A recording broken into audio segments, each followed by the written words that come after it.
Hello, thank you everybody for joining us. I'm Tanya Hill, the current president of Ontario Professional Hairstylists Association. On behalf of OPA, I would like to first thank Sty-Lives for collaborating with us and allowing us and our network to be a part of this amazing and such a truly important initiative.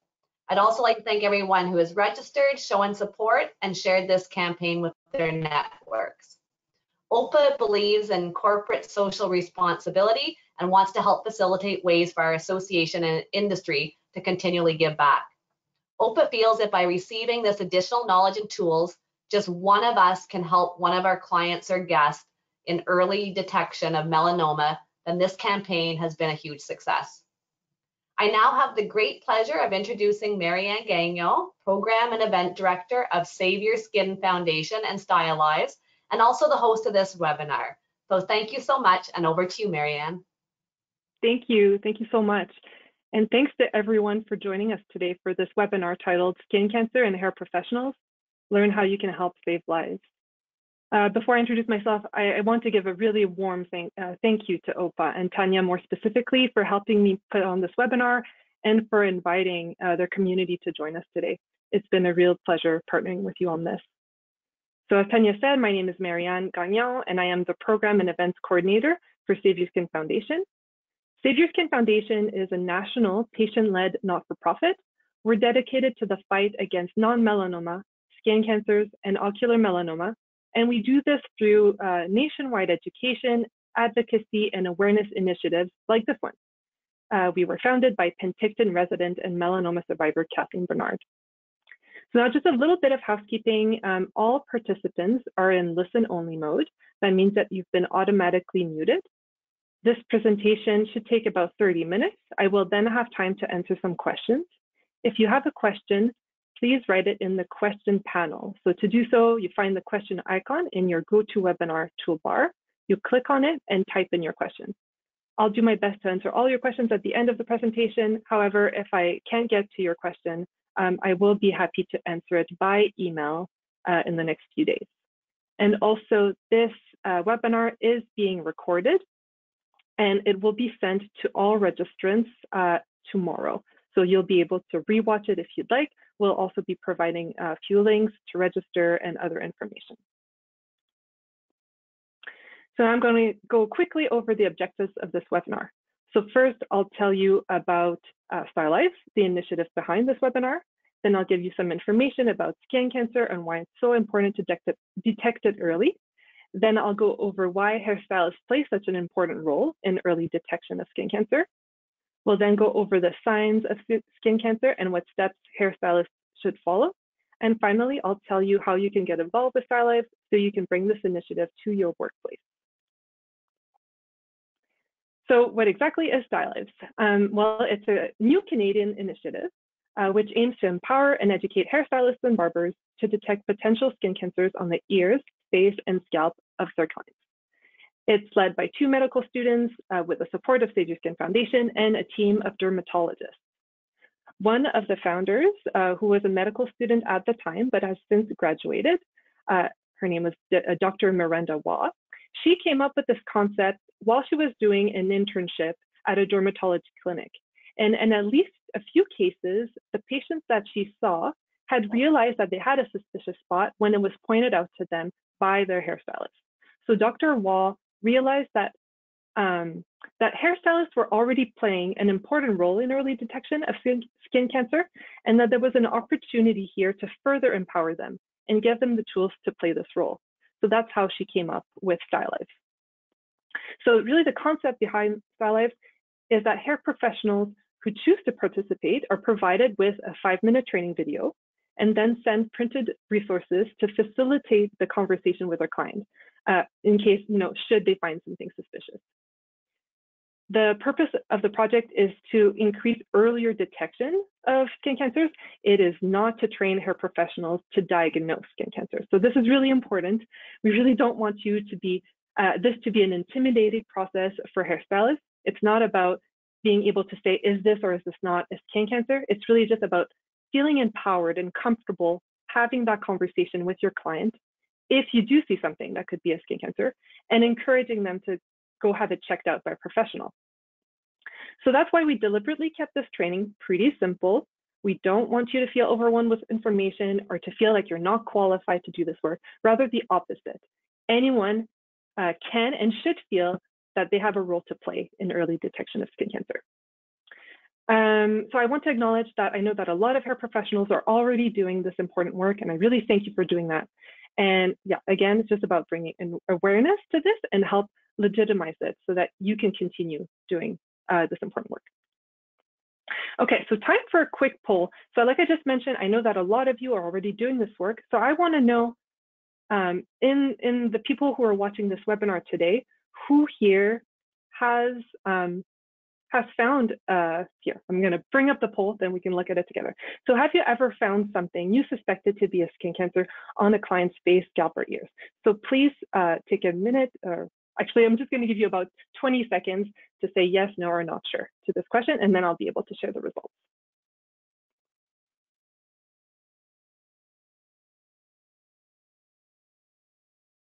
Okay, let's have a look.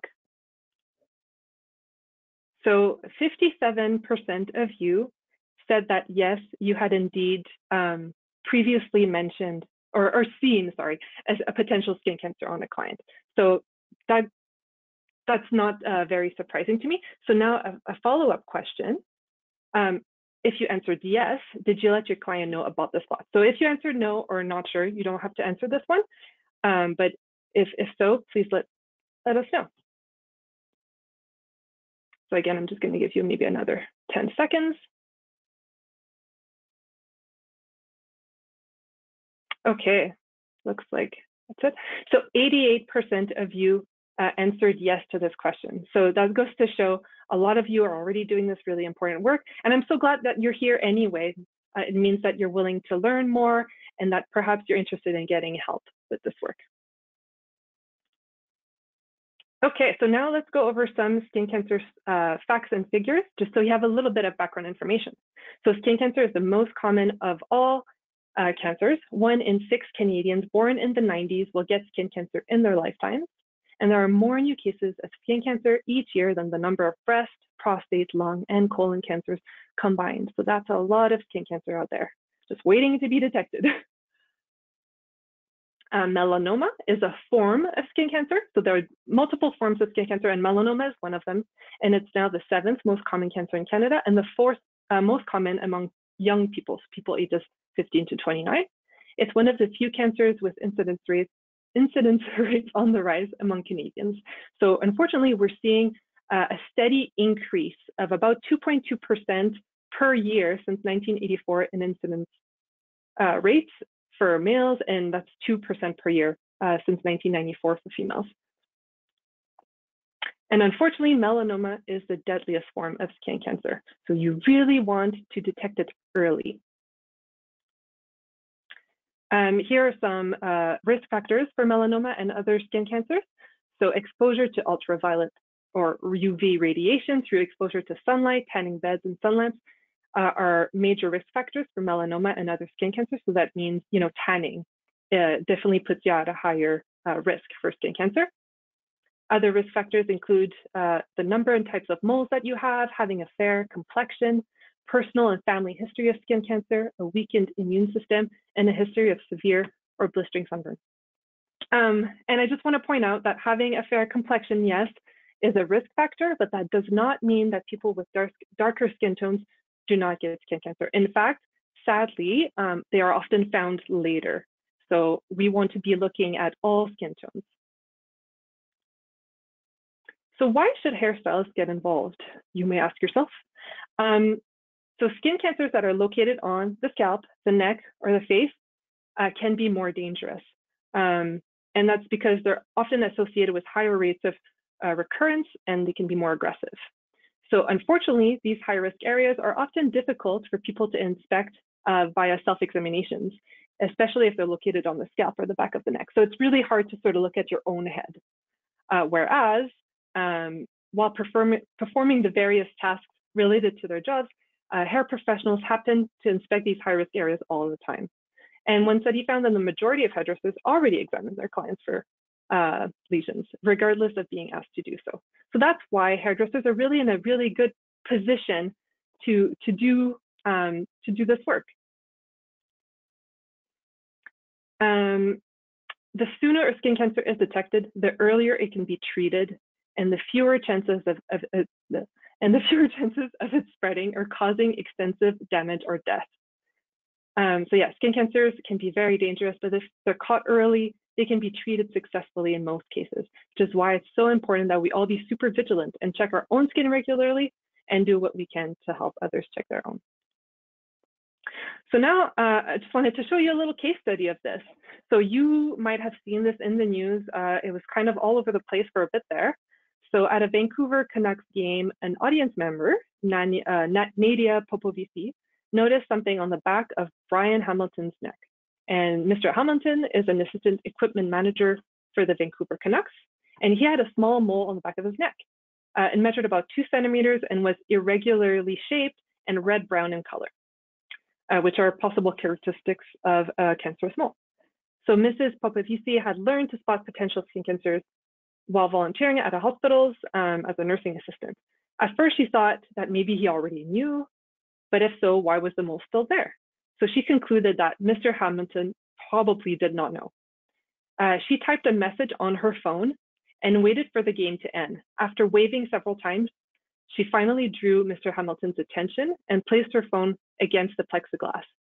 And it read, "The mole on the back of your neck is possibly cancerous. Please go see a doctor," with the words mole, cancer, and doctor colored bright red. Mr. Hamilton said he looked at the message, rubbed the back of his neck, and kept walking, thinking, well, that was weird. And she regretted sending the message and thought, oh, maybe that was inappropriate of me to bring it up. But after the game, Mr. Hamilton showed it to his partner and then showed it to the team doctor and asked if it was worrisome, and it was. After he had it removed, he waited for the biopsy returns to see if the fan sitting behind the team's bench had been right. And indeed, she had been correct, and she had just saved his life. He was quoted as saying, "She took me out of a slow fire." And the words of the doctor's mouth were, "If I ignored that for 4 to 5 years, I wouldn't be here." So he turned out to have type 2 malignant melanoma, a type of skin cancer that, because it was detected early, could be easily removed and treated, but could have been deadly otherwise. So the lesson here is that speaking up about something suspicious can really have a life-saving impact. And that's why we need more hair professionals to feel empowered to have this conversation. So what should hair professionals look for exactly? So I've got 2 acronyms for you to help you remember the signs of skin cancer. So the first is A, B, C, D, E of skin cancer. So the A stands for asymmetry. So in the first example here, we've got a mole that's asymmetrical. It's darker on one side and redder on the other, and smaller and bigger. B is for border. So we're looking at the border and whether it is irregular. C is for color. Are there different colors within the mole? D is for diameter. So just because a skin cancer is smaller than 6 millimeter, it does not, or just because a mole is smaller than 6 millimeter does not mean it's not a skin cancer. However, if it's larger than 6 millimeter, then there's a higher chance that it might be. And E is for evolving. So, and this is, I think, the most important one. So skin cancers often evolve over time, sometimes quite quickly. And so it's really important to monitor moles over time to see if they are changing. And that's why later we'll talk about taking a picture of the mole with your client's phone. The second acronym I have for you is the acronym HAIRS, and it was developed specifically for hairdressers because we figured it might be an easy acronym to remember. So H is for height of the lesion. So, and lesion is another word we use interchangeably with mole or skin or spot. So if the skin is raised or sunken, melanoma tends to be flat, but other skin cancers can be raised. So looking out for that. A is for age, how old is the client? Skin cancers are more prevalent in older adults, but that obviously we know that younger adults can also have skin cancer. And we're also interested in how long the lesion has been present, again, because of the fact that skin cancers often evolve over time. So if something just has appeared recently, that could be suspicious. I is for irregularity. So does the lesion look abnormal compared to others? Does it have an irregular pattern? Has it changed recently? R is for region. Is the spot on the sun-exposed area, like the top of the head or the ears? They can appear anywhere on the body, obviously, but they're more common on sun-exposed areas. And then R is also, region in terms of the size, like we talked before. If it's bigger than 6 millimeter, then that's a little bit more suspicious. And S is for surface. Is the skin surface scaly, crusty, or show evidence of bleeding? Again, if it's not bleeding, doesn't mean it's not a skin cancer, but that would definitely be a sign that needs to be looked at. So now I'm going to go through the steps we recommend you follow when you're working with a client. So step 1 would be look. So as you wash, comb, cut, or style your client's hair, look for any suspicious lesions on their neck, face, or scalp. And here we're not asking you to, carefully look through every section of hair for a potential skin cancer. What we're saying is, as you do the work that you would normally do, just keep your eyes open for that. Be a little bit more aware in case you find something. Step 2 is assess. So if you see a spot on the skin, go through the hairs acronym and the ABCDE acronym in your head, and notice if any of the spots characteristics are suspicious. And if they are, then maybe at that point you want to mention the spot to your client. You're not alarming your client, but you're just mentioning it to your client to see if they're aware of the spot's existence, and if so, how long it's been there. Step 3 is right. So at that point, if the spot still seems suspicious, and again, you don't have to know for a fact that it's skin cancer, but if you think, oh, okay, this is perhaps something that should be looked at, fill out a Sty-Lives business card, which is pictured here, and give it to your client. So there's a line there where you can write the date that the spot was found, location of the spot, and then any other information, notes about what it looks like. And as you can see, the card encourages them to go see their family doctor or a dermatologist for further assessment. Step 4 is photograph. So if possible, take a picture of the spot with your client's phone. That way they can later take more pictures, and then they can compare and see, okay, is the spot evolving? And they can sort of monitor it over time. And that's really important. 5 is provide. So cut off the last section of the brochure. So we have a brochure, which I'll show you later.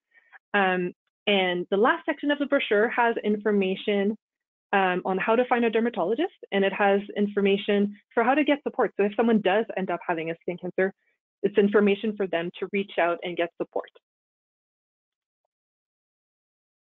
And finally, step 7 is record.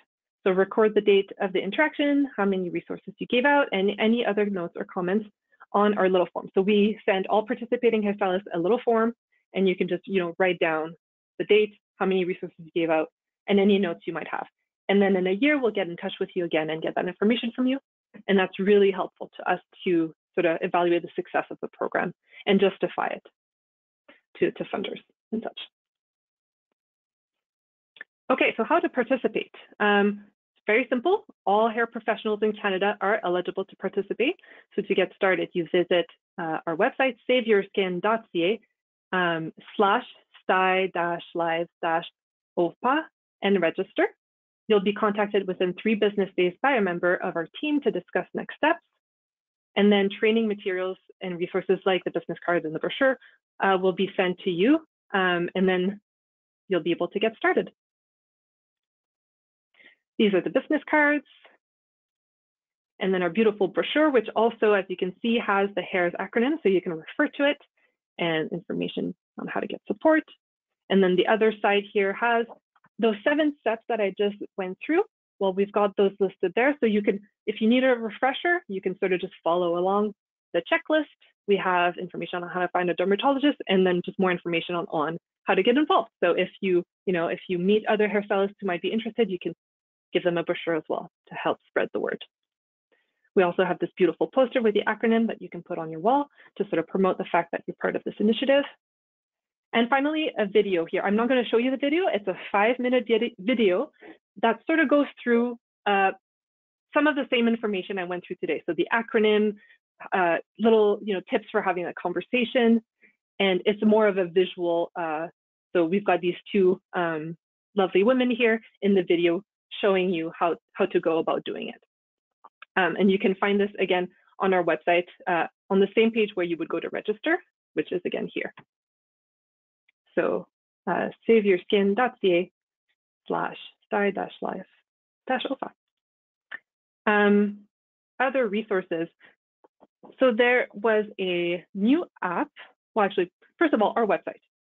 So saveyourskin.ca. We have tons of information. If you want a little bit more to go on, we have information on how to do self-examinations, about skin cancer, about prevention, all sorts of things. So feel free to go visit that. There's also this wonderful app called Get Skin Help,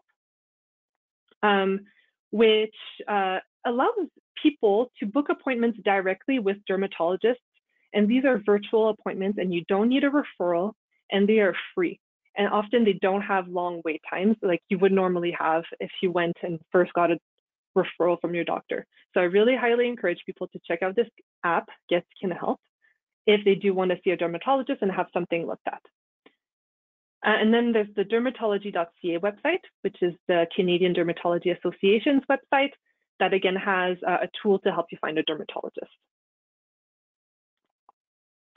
Okay, so we're already there. We're already at the question period. So I'm going to go look at any questions there might be. Okay, so I've got a question here. Can you talk a little bit more about surface? What characteristics would determine a concern for the surface to look for? So as I mentioned, there are several types of skin cancer. And these different types of skin cancer, like basal cell carcinoma and Merkel cell and squamous cell and the melanoma, they all have different characteristics. They would all present differently. And rather than go into what each one looks like and maybe overwhelm you with information, I would rather stick to, does it look different than other moles on the body? If all the other moles have sort of like a similar appearance and then one of them looks different, either in color or in a texture or in size or in anything like that, that's something I would, that I would deem suspicious. Again, it's about irregularities. So if within one mole, you've got two different textures or two different colors, or, it seems like one is almost like there was an initial mole and then almost like it grew to the side. That again, I would say would be suspicious. So I hope that answers your question. And if not, feel free to email me and I can send you, there are lots of pictures out there on the internet of different types. So you can see actually what, the different types look like, but I didn't want to gross you out with that here today. Okay, I have a suggestion here. I have a suggestion for the photograph. I place a measuring tape against the skin under the spot when I take a picture so that the size will be measured at the same time as the photo. I think that's a wonderful idea. Yes, definitely that way you can sort of, as you take pictures later on, you can see if it has grown. It'll help you monitor it for any changes. So excellent suggestion. Thank you for that, Nicole.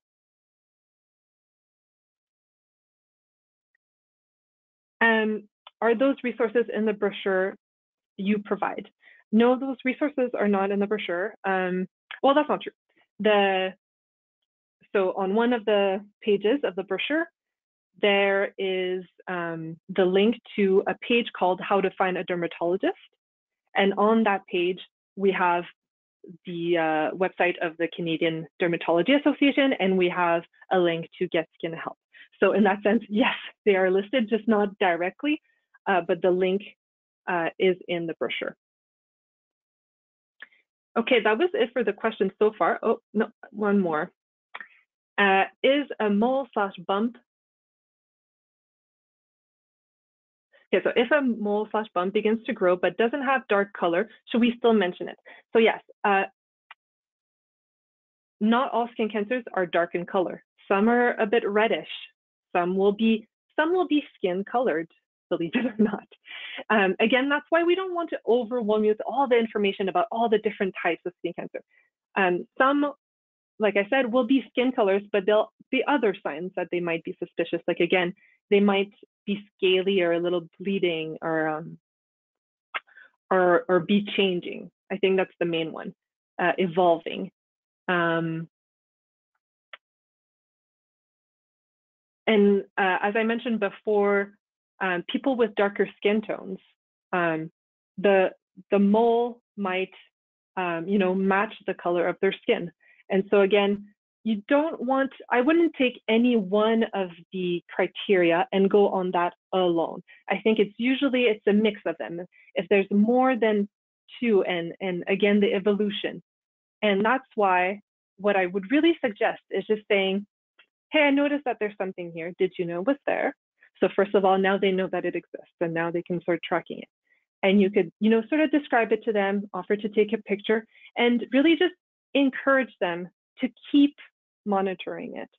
And if it does seem suspicious, again, you're giving them that card, you're encouraging them to go check it out. And maybe you'll see that same client again, and you can, check in. Oh, did you, last time I'd mentioned this spot to you, have you had it looked at, or offer to take another picture, something like that. I hope that helps.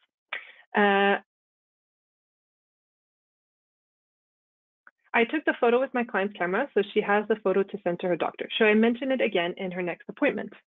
I mean, it doesn't help to mention it. Of course, it depends on your relationship with the client. If this is someone who you can tell,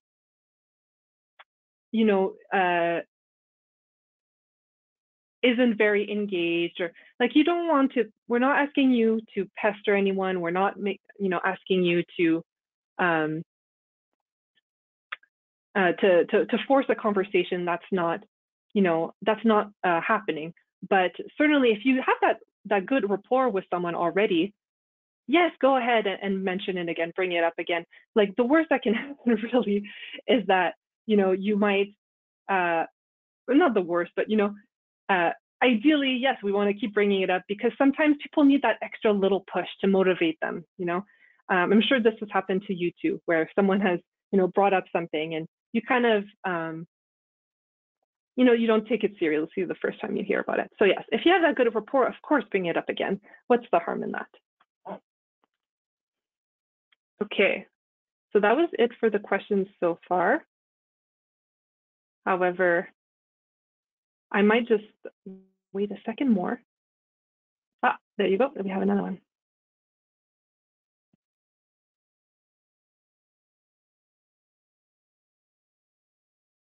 I had a client with skin cancer on her ear.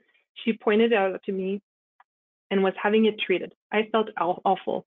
I never noticed it because it wasn't a mole. It was a white, dry patch.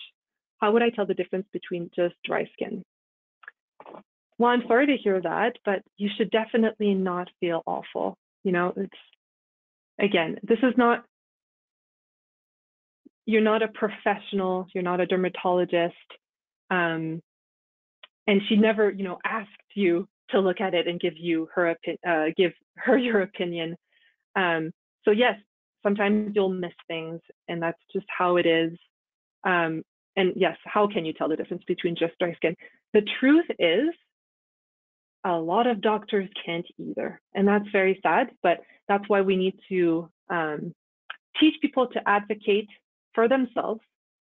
People know their bodies the best, right? If you feel something on your body is not quite right, if you're noticing something changing, you need to go see that professional and even ask for a second opinion sometimes. So don't feel bad. Skin cancers, unfortunately, are misdiagnosed all the time. And that's why we need to bring more awareness to this, do earlier, work for earlier detection, teach people to advocate on their, for themselves with their haircare professionals. And just that, you shouldn't feel bad. You're here today, and that's amazing. And sometimes, yes, some skin cancers can be really hard to detect.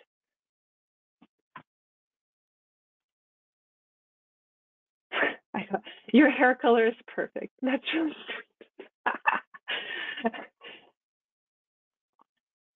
If you have any other questions about this or anything else, please, don't hesitate to email me. I should have had it written. It's Marianne, ANNE@saveyourskin.ca. And I'll just take this, I have a few extra minutes, so I'll take this opportunity to let you know about this special campaign we're doing actually. So the month of May is Melanoma Awareness Month, and we've partnered with OPA to do the Stylize OPA Challenge. So this challenge, our goal with this challenge is to enroll 200 hairstylists or hair professionals in this program, Sty-Lives, by the end of May. So I'm happy to say we already have about 150 hair professionals across Canada that are registered for this already, but we would love your help in reaching 200. So if after watching this webinar, you think that yes, indeed, you want to get involved with this, I would really encourage you to register. It will take you, it's like literally we just need your name and your email address, and I think maybe your address, and then a volunteer will contact you. We'll just ask you a few questions as to, have you watched the training video, which is 5 minutes. This counts as a training video. So you can say, yes, I watched it. And then once you've confirm that you're ready to start, then we will send you those business cards, the brochures, and the form and the poster. And then you'll have those tools to use in your day-to-day work to do this work. And I've got a comment. Thank you for this. I'm so happy to finally have a place for support with this. I would love to get involved with this program if ever possible. Yes, Nicole, get involved. Register today. Yeah, it's open to everyone. And like I said, this is all the training you need, because it's really just about bringing that awareness, having that conversation. Okay, and I've got another thank you. Well, all right, I'll end it here. So next steps are go to the Sty-Lives registration page, which will be in the email I send you tomorrow. Register, and then we'll get in touch with you. Thank you so much, and have a wonderful day.